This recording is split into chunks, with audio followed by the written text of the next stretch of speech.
Bonjour, cette vidéo portera sur les intérêts payés sur les prêts étudiants et la façon d'inclure ces derniers dans Profile car on peut recevoir un crédit d'impôt parce qu'on a payé des intérêts. La première chose qu'il faut faire attention, c'est que lorsqu'on rembourse notre emprunt étudiant à la banque, il y a un montant du remboursement qui rembourse le capital, ici, et un montant qui rembourse les intérêts.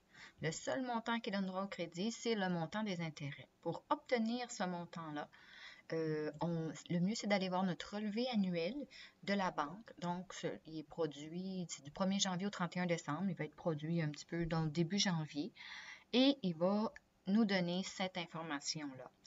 Donc, ça dépend là, comment l'obtenir. C'est le site web de chacune de vos banques ou la Caisse populaire. Donc, dans notre cas, ici, dans notre exemple, on a entre le 1er janvier et le 31 décembre, la personne, elle a reçu son relevé annuel.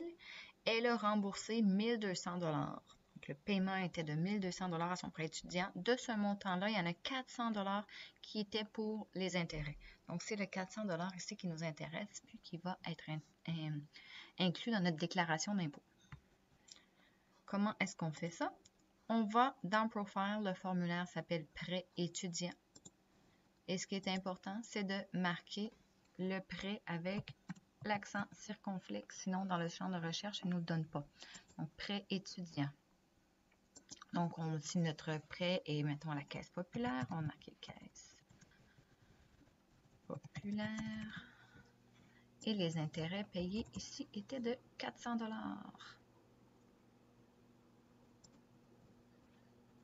Donc, tout se fait automatiquement. Étant donné les revenus dans notre exemple de cette personne-là, on peut prendre les crédits cette année.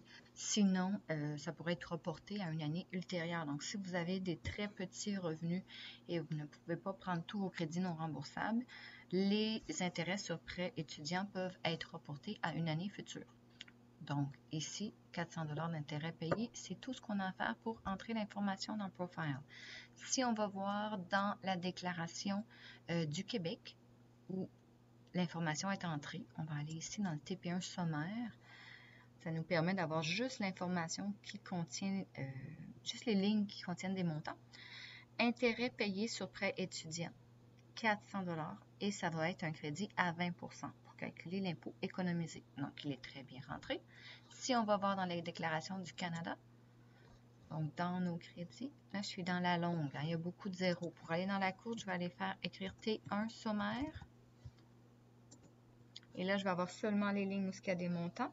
Crédit d'impôt non remboursable, intérêt payé sur vos prêts étudiants, 400 $. Donc, on a toute l'information. Et au Canada, c'est un crédit à 15 %. Donc, tout est bien ici. Je vous souhaite une belle journée.